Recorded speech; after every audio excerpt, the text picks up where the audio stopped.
Good morning. This last Friday of January, we finally found snow. I am Robert Press, your host. This is going to come in handy because I may show you this a few times today. This is my official New York City press card, and I was at several events that I will be talking about. And one of them involves the mayor, and one involves Congresswoman Ocasio-Cortez.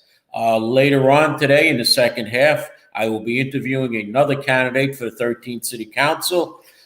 We know her as Grace Lavaggio, but Lavaggio, she did a hip hop festival last year on Allerton Avenue, and she has decided to run for the city council on the Republican line, and we will be talking with her later on in the second half.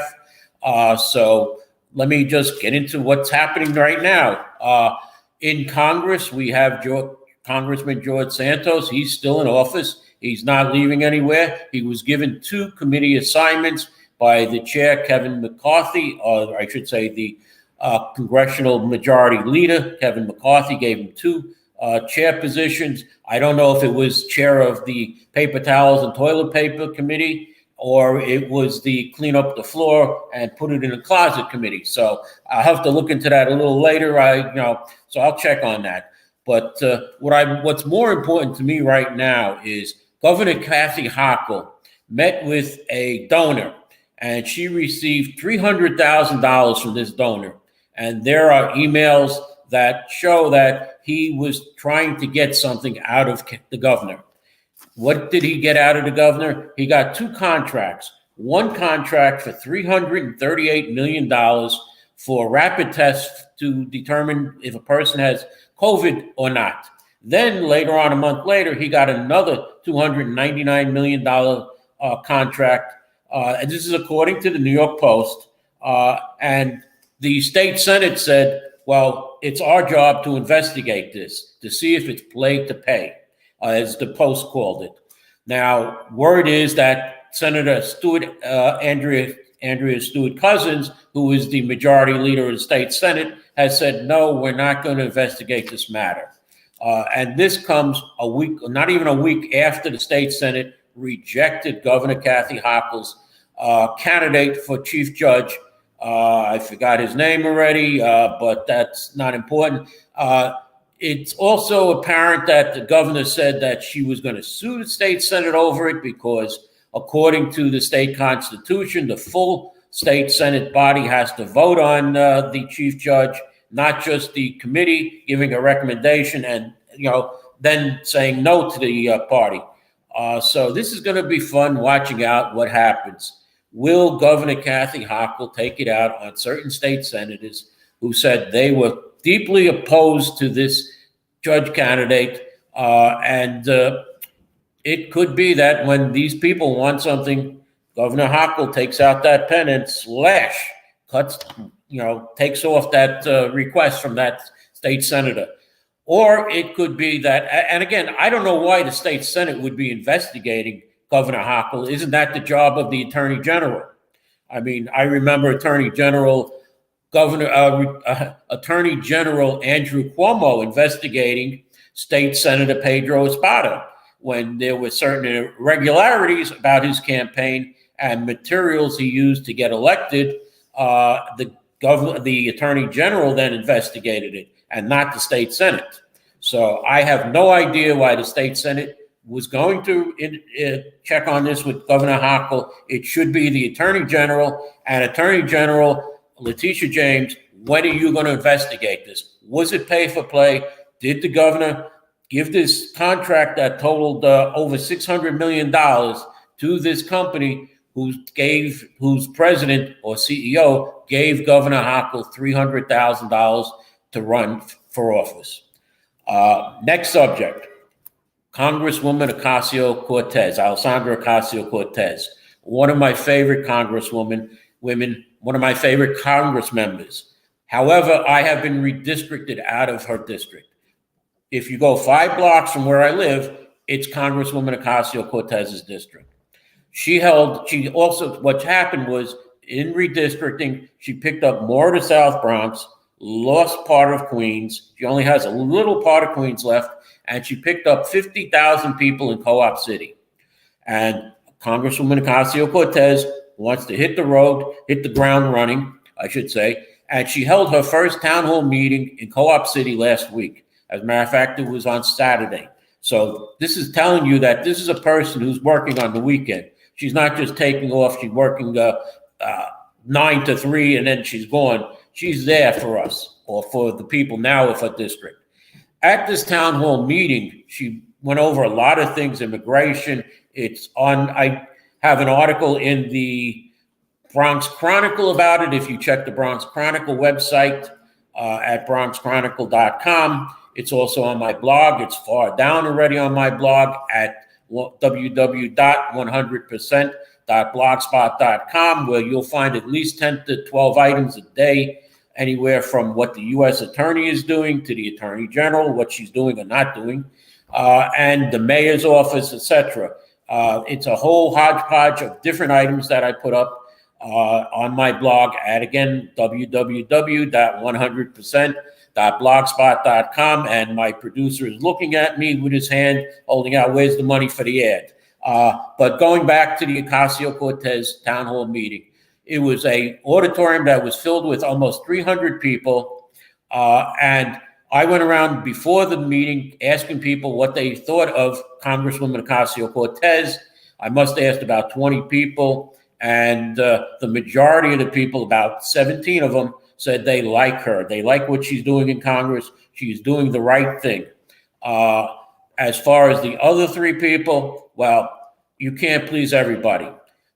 As Congresswoman Ocasio-Cortez started this town hall meeting, there were about 7 or 8 people who stood up with signs. Again, this is in the article on the Bronx Chronicle or on my blog, that's against the war in Ukraine. They were saying you're starting World War III by voting to give arms to the Ukraine. Well, Congresswoman Ocasio-Cortez said during the town hall meeting that she's really against the Defense Department for one reason. There is no accountability at the Defense Department. She said that everywhere else in the budget, the money is accounted for except in the Defense Department. Now, I don't know if, she means that how can you account for bombs being blown up or whatever, but she could be right. There is no accountability on the spending, which is what we need. We've seen that much too often in New York City, where mayors have been spending money on things. And as a matter of fact, we still don't have an accounting on the almost $1 billion that was spent on Thrive, which was run by Mayor Bill de Blasio's wife. So what is the accountability for that money? Former Mayor Bill de Blasio, we still don't know. And all we know is that we have more homeless now, we have more problems, and what can I tell you? Now, during the town hall meeting, Congresswoman Ocasio-Cortez mentioned that she put in a Queens hospital a women's health, birthing, and wellness center. Now, this would be a perfect thing for the Bronx because the Bronx doesn't have one. It has a high mortality rate among Black and Latino women, and it also really doesn't offer much care to women when they're giving birth, their wellness, or their health. So I was able to, with my press card, after the town hall meeting, when Congresswoman Ocasio-Cortez was being interviewed by News 12, I said to her, can I ask you a question? And of course, she says, we go back to, I moderated the 2018 town debate between Congresswoman Ocasio-Cortez and Congressman at the time, Joe Crowley's stand-in Councilwoman Annabelle Palmer, who was probably the worst choice to pick because she was one of the worst councilwomen as far as rating goes. When the debate opened up, Congresswoman Ocasio-Cortez got up and said, oh, look, he sent somebody who looks just like me. And basically, our Parkchester Times debate, that's another outlet of mine, Parkchester Times debate set the standard of that race. And from that point on, candidate Alessandra Ocasio-Cortez started to rise in the polls. And on election night, while she thought she lost, she turned out to be the winner of the 14th Congressional District and has changed the face of Congress. She's featured in a movie bring down the House, of which there are 2 minutes of the debate. So unlike Jeffrey Dinowitz, who was in the movie Made in Manhattan, I do not get any residuals. I think he gets 25 cents every time the movie is showed. Going back, so like I said, with my press card, I was able to say to her, Congresswoman Ocasio-Cortez, you mentioned what you have done in the Queens Hospital with the Health, Birthing, and Wellness Center. Would you be willing to do that at Jacoby Hospital in Building 2 instead of having a extension of Rikers Island there, where supposedly sick and ill prisoners or people waiting to be on trial would be housed, which the community is way up against arms. Community Board 11 had made a resolution against the project. And really nobody, only a few people in the community are in favor of that project. So when I asked Congresswoman Ocasio-Cortez about doing that, her answer was a resounding yes, Robert.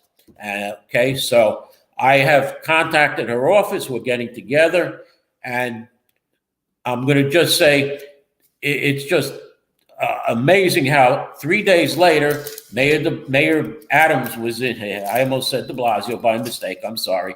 Mayor Eric Adams was in the Bronx at Noble Sports on Jerome Avenue to introduce a $75 million partnership between Goldman Sachs, MasterCard, and the city, with each end putting in $25 million to help small businesses. So after the press conference on this $75 million partnership, Mayor Adams took questions from the media.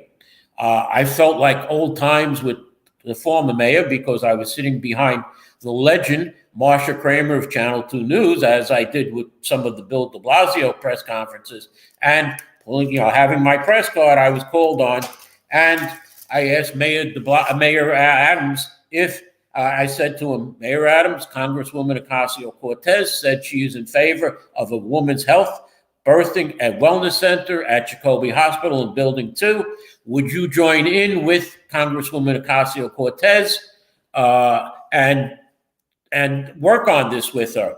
His answer was, yes, women in the Bronx need a health, birthing, and wellness center. There is none in the Bronx right now. He would be glad to join in with Congresswoman Ocasio-Cortez.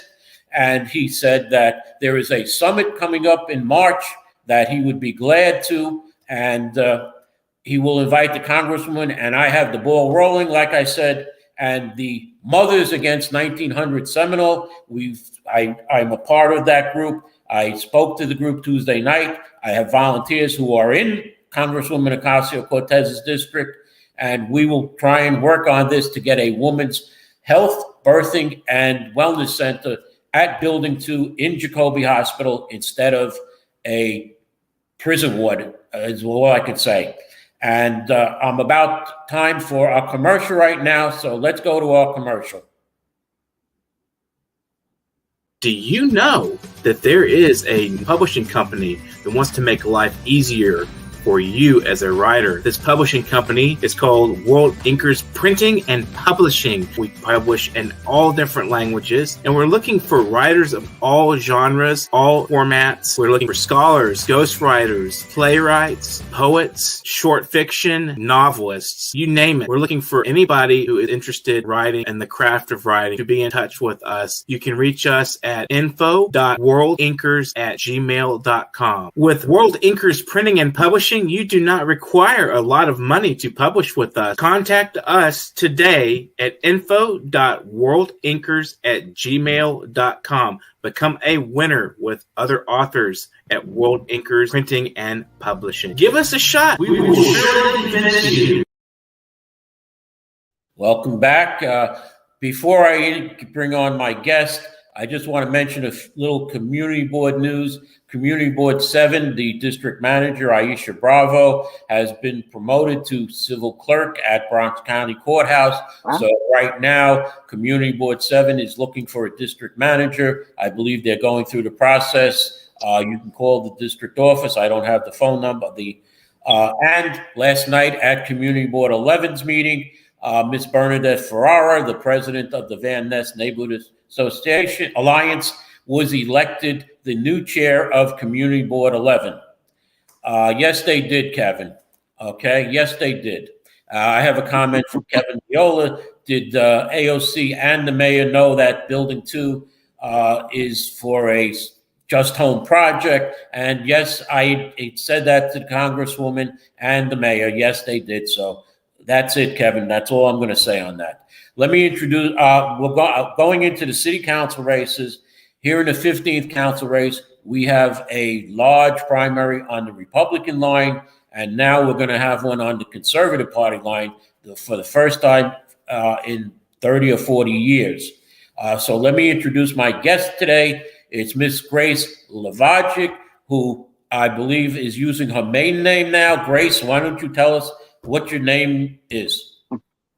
Hi, Bob. Thanks for having me. Yes, my name is Grace Marrero, because I am Puerto Rican, and I'm using going back to my maiden name for this run in the city council district 13, not 15, Bob. You said 15. I said 15. Oh, pardon me. Yeah, it's 13. My mistake. So right. So that's, and I also just wanted to just do a little correction, because I know.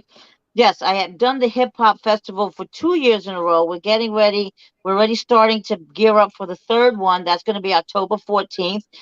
And just so you know, I don't know if you wanted me to give you a little background of myself now, or do you want to ask me questions? Go ahead. Give a little background of yourself. I know you, so let everybody else know who you are. I am a resident of the Allerton Avenue area for over 50 years, 52, 53, but who's counting? Me, that's who. So I've been here. I've seen all the changes that have happened to Allerton Avenue, not just on Allerton, but, Morris Park was my area, when I was younger and I used to go out, whatever. So, I'm familiar with all the areas of District 13. I participate still now in many different organizations like Van Nest. I'm a member of Van Nest Neighborhood Alliance. I'm a member of Morris Park Community Association. I'm technically still a member of Bronx Park East Community Association. I also Allerton International Merchants. I've kind of moved away from because of conflicts there. But I'm not just somebody new that popped up. I've always been behind the scenes doing stuff in my community as a community advocate and an activist when I need to. I prefer advocate and activist as a last resort. If I have to be an activist, I can. I prefer to advocate first, go a soft route as opposed to a harder route, because you catch more flies with honey than you do with vinegar, right? So I started as a parent leader back in 2005, raising my grandkids, and so I started. Processed from PA president, Title I rep, to President's Council, to District Parent Advisory, the DPAC, and then I was also on the community board, the CEC, which you say is the DCEC or the District Community Education Council. Right. Okay, I was on that for a couple of years. I was also a CPAC alternate, which is CPAC is the Chancellor's Parent Advisory Council. So I've been doing that. I was doing that for years until my grandkids aged out. Because if you don't have a child in the school system, you can't be a parent leader. So then I became a CBO, which is a community-based organization. I started the Allerton Barnes Block Association back in 2012, 2013 would be officially when I put in my first street activity permits, because I started doing block parties on my block. I've done some tree, not plantings, but mulching with the Department of Parks. But I've been doing block parties, and I kind of got away from my organization by helping another organization. So now I'm concentrating on my organization and trying to build it back up. So I've been around for a long time, doing things in the community behind the scenes. So I'm not a fly by night. I'm not somebody that just popped up. I've been around the block quite a few times. And so here I am. There are things going on in the district that I'm just fed up with. And so I feel compelled to throw my hat in the ring. Okay, now you again, you just said you threw your hat in the ring. Now, so you think that our current councilwoman is not doing the job correctly? What isn't she doing, according to you? And it looks like we may have lost Grace. Grace, you may have to re-enter and come back. Okay. So once we get Grace up, are we back? Can we hear you, Grace? Yeah, we're back. I had to move to, I guess my signal, Optimum really sucks. Excuse my friend. All right. Are we live? Okay, here we go. No, I'm not. I'm in slow motion, and Grace is coming back. Okay. Okay. All right, we're back. Are we good? Both back. Good. Okay. So what is our current councilwoman not doing right, according to you? Well, I know Marjorie for many years. I think she's a nice girl, but she's just the same old. It's the same old politics. She has betrayed the community first with the Bruckner upzoning, and then she hasn't. I don't believe I've heard her say anything about the Just Home project that they have planned for Jacoby. I haven't heard her say against the project that's coming up on Boston Road, which is right up the block from me at 2860 Boston Road, the Fine Fair, that 10-story monstrosity that they want to put in the middle of homeowners and the church over there. So there's just many things she hasn't done or she's not doing. To me, if you're silent about it, that tells me you approve. So, well, I'm going to mention something about that building. Grace, I'm going to mention something about that building. If you know land use, they can go higher because they have the community facility and the percentage of what is it, affordable housing. They could even go 12 stories there, I'm telling you, but they're only going 10 from what I see. Yeah, but that doesn't fit. The highest buildings we have here are 6 stories. And if they're going to build something, it shouldn't be more than 6 stories. They want to build something that is going to totally change the landscape of this community. And it's not going to serve the people that they purport to want to serve, which is the low income and extremely low income and the very, very low income. They can't afford that with that ridiculous AMI that they go by. That's another scam. Well, that's a scam. Grace, when Bill de Blasio was mayor in his first year, he changed the R6 zoning, which is what you're talking about with the 6-story buildings. Right. He changed it from 75 feet to 85 feet, which would allow for 8-story buildings. And then the bonuses come with, like I said, the community facility and the percentage of affordable housing. If you look further down Boston Road where Joe Thompson lives, that building is what, 12 or 14 stories? You talking about the Rain building? Yeah. Yeah. I don't know how they slipped that one in, but they slipped it in, okay? That was built in as senior housing. Right. And if you look across the subway line, you'll see the higher buildings in Bronx Park East. Well, but that's over. Right. Yes. But that's over again. They're not really. That's over there by Reese Place and everything. That's more secluded over there. That's fine. It's over there. It has its own little row. It's not disrupting homeowners. Let me ask you now, the west side of the Bronx and the South Bronx are almost all built up. The East Bronx is the last frontier. Exactly. How would you as a councilwoman prevent the East Bronx or keep the East Bronx the way it is? Well, I would use member deference for one, something Marjorie did not do. Marjorie should have done that. You can't be for the community and then say you're for destroying the community. Can't have it both ways. So she either has to stick to her guns or get a backbone and do it the right thing by the community or get out of office. So are you then against total development in the community board? I mean, as you know, there are more people coming into the city. Properties are being built up, bought and built up. So are you completely against development? At this stage, yes, I am. I am, because the government, the city and the government created this problem. Okay, they created this problem of a housing crisis. There really is no housing crisis. If you look at this, there's so many empty apartments, but there are people that need help. So the city would rather pay an SRO for somebody to live there for a week and pay 2,000 or more a week for somebody who's transient, basically, because they're not part of the community. They'd rather pay 2,000 or more a week for somebody to stay in an SRO than help somebody who needs to pay rent that might be 2,000 a month. Well, There's great. so many things that could be done differently, but they Yeah. choose to go the route of wherever the money's going to take them. It's all about the money.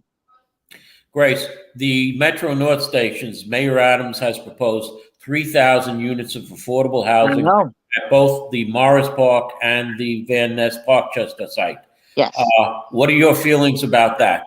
I don't like that either. I'm opposed to that as well, because again, the buildings they propose to build are going to be monster buildings. It's going to destroy Van Ness, Parkchester, and Morris Park. It's going to change the whole landscape of the Northeast Bronx that we have come to love the way it is. I'm not saying there's always room for improvement, but I don't consider that progress. I consider that an affront to the residents of this community. And it's also discrimination against seniors, disabled, and people of color. That's what it is, because basically all that stuff is going to push people out that can't afford to live there, because they want to bring, if you don't mind me saying, white people, Anglo-Saxon people, whatever you want to call them, professional people into this area, so that they have a higher incomes. They can afford these little shacks that they're building. The people Okay. that actually live here and make up this community can't afford that, because the AMI is so screwed that it totally wipes us out as people who have lower incomes or fixed incomes and want to leave, maybe want to move to a better place. Can't do it. The AMI will not allow that. So Well, it goes by the census tract, which goes up into the wealthier Westchester County areas. exactly, I know where we're lumped in with Westchester County, which includes White Plains, Scarsdale, all of those high income places in Westchester. So it messes us up. It messes up our income. Um, what do you call? I don't know how. What would you say? It messes up what our income, the reality, the true income of this area, of this district. And Okay, now I want to ask you about education, Grace, since I was a parent leader all the way up to the chancellor's of parent advisory council like yourself. right. Now, when I spoke to Chancellor Oh God. Carenza in Uh-huh. 2019, Chancellor who? Which one? Carenza, the Okay. previous chancellor, I said to him, I caught him in Parkchester. He was at the Charter School for Excellence, amazed at the school and how cheap it was built at about less than a quarter of what a new school would be built in the Mhm. city. And I said to him, why is it that children in the Bronx are performing at 67%, and children in the other four boroughs are performing above 82% or better? Mhm. Okay. His answer was, "Well, I'm new here. I'll have to get back to you." And I said this was the same answer I got when I was on the Chancellor's Parent Advisory Council from then Chancellor Klein.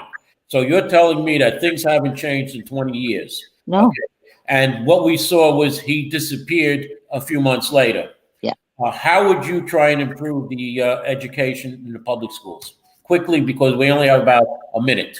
Oh, well, first of all, I've been trying to follow Chancellor Banks. He seems to be going in the right direction. The main thing is the chancellors never listen to the parent leaders. You have CPAC for a reason. They're there to advise the chancellor and to let him or her know what's going on in their respective communities.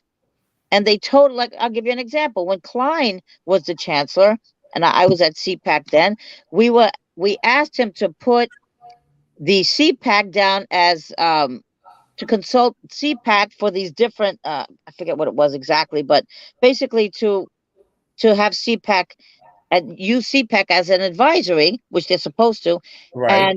And he said yes at the CPAC meeting, and then turned around and did the opposite. Yeah, well, he asked me up in Albany what parents would think of year-round schooling, and when I gave him the answer, he basically didn't talk to me anymore because I said, you have too big a summer school program to do that. I'm going to One of the problems is, though, Bob, is the UFT is a huge, I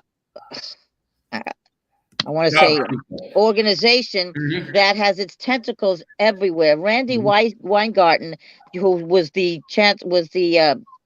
president of the UFT in New York before she became national.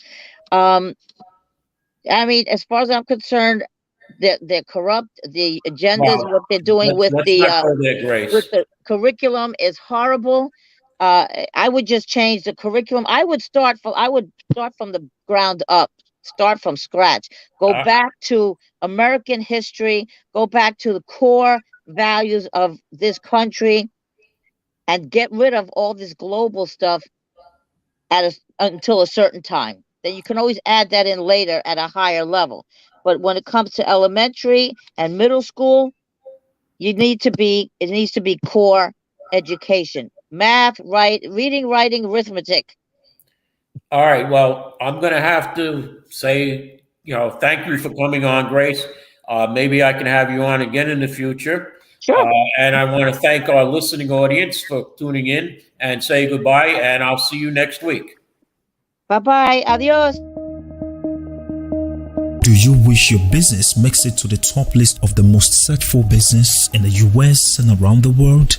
Or are you searching for halal compliant services and products online? Then Halal Finder is your online resource directory, pointing you to the right places and products. Let's help you explore halal products and services of your choice as we manage many halal businesses across the world. Promote your business with halalfinder.com, the only plug you need to grow. Our services include business listing, digital marketing, branding strategy, SEO campaigns, crowdfunding, and humanitarian support. On our Compassion Corner, we offer crowdfunding of halal ventures and humanitarian services.